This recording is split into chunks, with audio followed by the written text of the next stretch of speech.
Good morning dear students. ये आपकी class 5th की नैतिक शिक्षा में सामान्य ज्ञान की बुक है।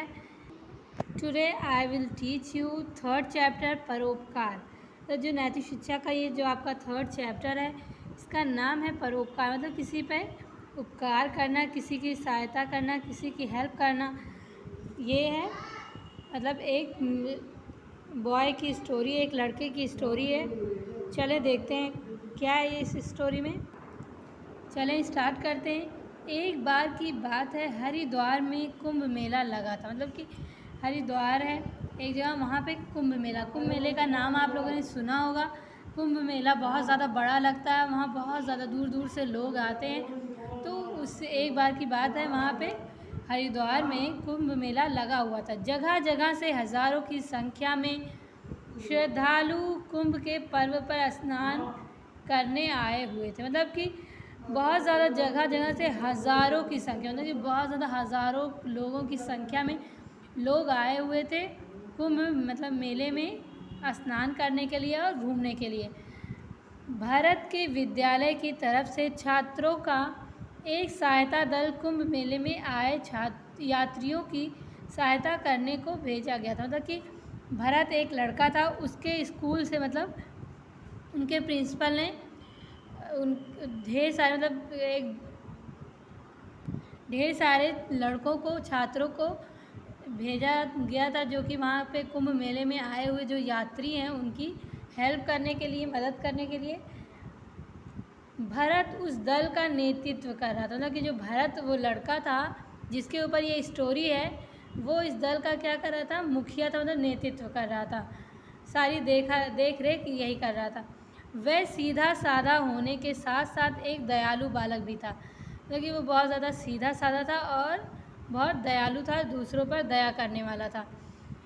उसके दल के छात्र लोगों को डूबने से बचाने तथा भूले बिसरों को यथास्थान पहुंचाने में मदद करते थे। मतलब कि जो उसके दल के और मतलब साथी थे, छात्र थे, वो लोगों को, जो लोग डूब जाते थे उन्हें बचाने के लिए, और जैसे कि कुंभ मेले में जो गायब हो जाते थे, भूल जाते थे, भूले बिसरे लोग थे, उन लोगों को सही उनके स्थान पर पहुंचाने में मदद करते थे, जो सारे छात्र आए हुए थे स्कूल से।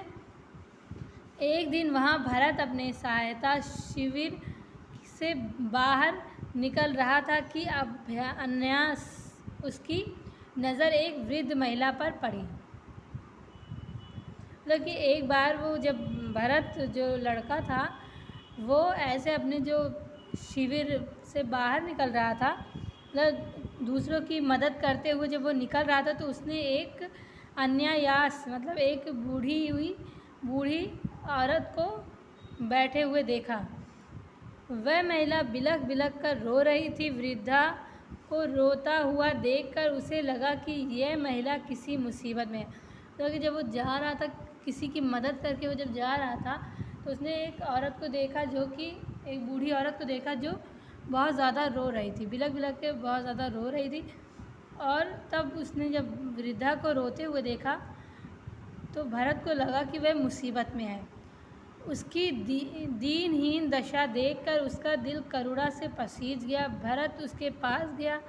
उसकी शक्ल, सूरत व बोली से उसे यह आभास हो गया था कि वह एक नेपाली ग्रामीण औरत है। मतलब कि उस मतलब गरीब और दीनहीन दशा देखकर उसकी, तो भरत का दिल क्या हुआ, दर्द से पसीज गया, और भरत उसके पास गया और उसकी शक्ल, सूरत और बोली देखकर उसे लगा कि एक नेपाली महिला है, मतलब नेपाल गांव की औरत है एक।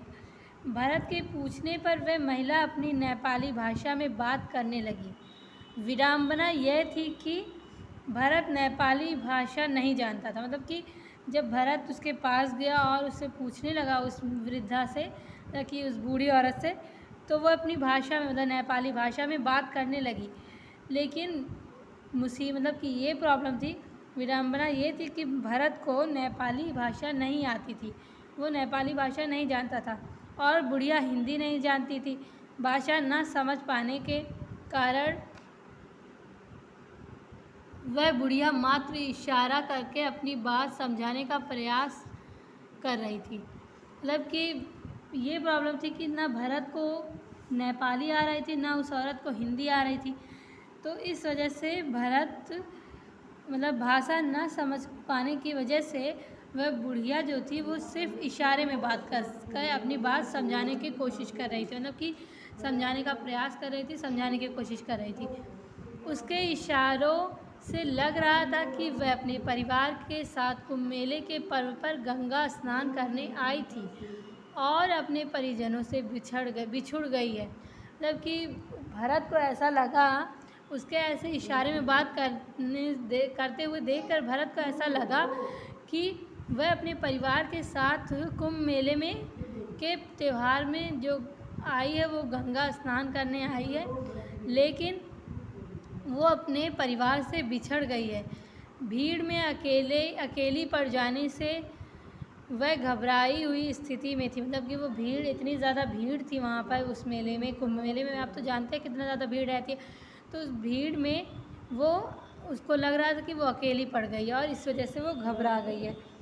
वह कहाँ की रहने वाली है, कहाँ जाना है तथा उसके साथियों के नाम क्या है, यह सब मालूम नहीं हो पा रहा था। भरत की समझ में नहीं आ रहा था कि उसकी समस्या का समाधान कैसे हो।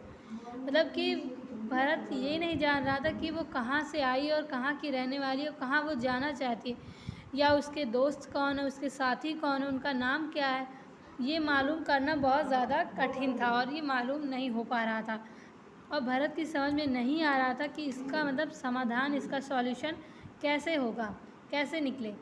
थोड़ी देर में सोचने के बाद उसे एक उपाय सूझा कि यदि इस महिला को बस अड्डे पर ले जाया जाए तो नेपाल बॉर्डर से आने वाली बस के ड्राइवर एवं उसकी आपसी बातचीत से इस महिला के घर बार व परिवार के बारे में जानकारी हासिल हो सकती है।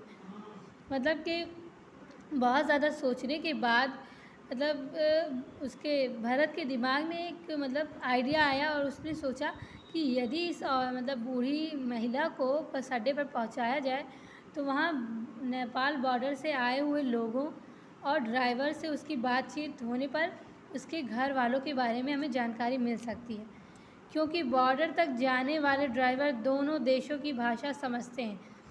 उसने अपने सहायता दल के एक अन्य साथी अजित को बुलाया और उसे वृद्धा की समस्या बताई। मतलब कि नेपाल बॉर्डर जो है वहाँ तक जाने वाले ड्राइवर को दोनों देशों की जानकारी होगी, तभी तो वो मतलब यात्रियों को ले जाएंगे, तभी उनकी बातों को समझ सकेंगे। अगर ड्राइवर को हिंदी नहीं आएगी तो हिंदी में बोलने वाले जो यात्री होंगे वो उनकी बात कैसे समझ पाएंगे, और जो नेपाल जाने वाले यात्री होंगे उनकी भी बात नहीं समझ पाएंगे। तो इसलिए जो ड्राइवर होते हैं उनको ज़्यादातर दोनों देशों की जानकारी मालूम होती भाषा। तो वो भरत अपने एक दोस्त को अजित को बुला कर लेके आया और उस वृद्धा की हेल्प करने के लिए मतलब अपनी उसकी समस्या बताई। और बिछड़ी हुई वृद्ध महिला काफ़ी समय से अपने परिवार से अलग थी और उसके पास इतने पैसे भी नहीं थे कि वह कुछ खा पी सके। भूख के कारण उसका बुरा हाल था। सर्वप्रथम उन दोनों ने उसे खाना खिलाया, उसे रिक्शे में बैठाकर बस अड्डे ले गए। बस अड्डे पहुंचकर भरत उस क्षेत्र में गया जहां पर नेपाल बॉर्डर की बसें आती और जाती थी। मतलब कि वो जो बिछड़ी हुई वृद्धा महिला थी वो बहुत अपने मतलब परिवार से काफ़ी समय से अलग थी और उनके पास इतने पैसे भी नहीं थे कि वो कुछ खा पी सके। इस वजह से वो बहुत ज़्यादा भूखी थी। और तब उन्होंने सर्वप्रथम मतलब जो अजित और भरत थे उन्होंने उन्हें खाना खिलाया, रिक्शे में बिठाकर बस अड्डे तक पहुंचाया। तो भरत उस क्षेत्र में गया जहां पर नेपाल बॉर्डर की बसें आती और जाती थी।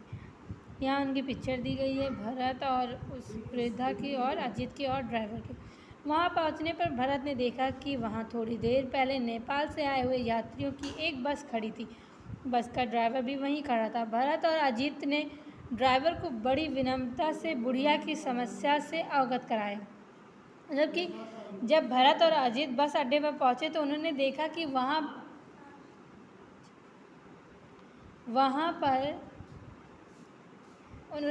कि वहाँ पर थोड़ी ही देर पहले नेपाल से आई हुई यात्रियों की एक बस खड़ी थी और ड्राइवर भी वहीं खड़ा था।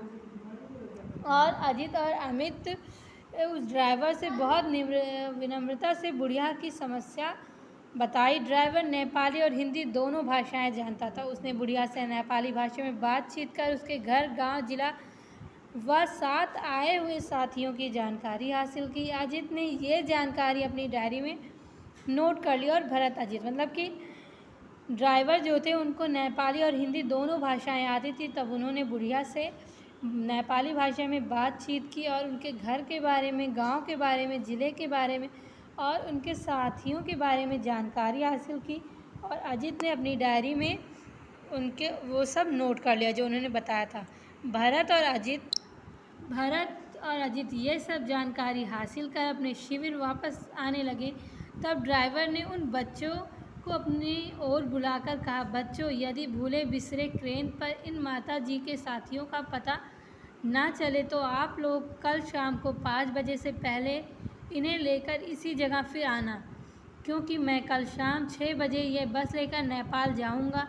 मैं इन्हें इसी बस में ले जाऊंगा और इन्हें इनके घर तक पहुंचा दूंगा। मतलब कि तब जब अमित और अजित भरत और अजित ये सब जानकारी हासिल करने के बाद अपने शिविर जब वापस लौटने लगे तो ड्राइवर ने उन्हें बुलाया और कहा कि बच्चों, यदि अगर तुम भूले बिसरे केंद्र पर गए और माता जी के बारे में या उनके साथियों के बारे में कोई जानकारी नहीं मिली तो तुम कल शाम 5 बजे से पहले इन्हें यहीं फिर से इसी जगह पर ले आना, क्योंकि मैं कल 6 बजे यहाँ से नेपाल जाऊँगा और मैं इन्हें इनके घर पर छोड़ दूँगा।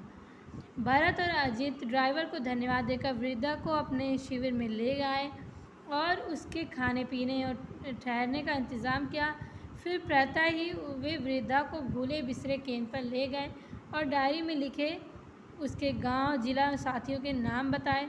उस केंद्र से लाउड स्पीकर द्वारा नाम घोषित किए जाने पर उसके सभी परिवार वाले आ गए और अपनी बिछड़ी हुई माँ को पाकर खुशी से लिपट कर रोने लगे।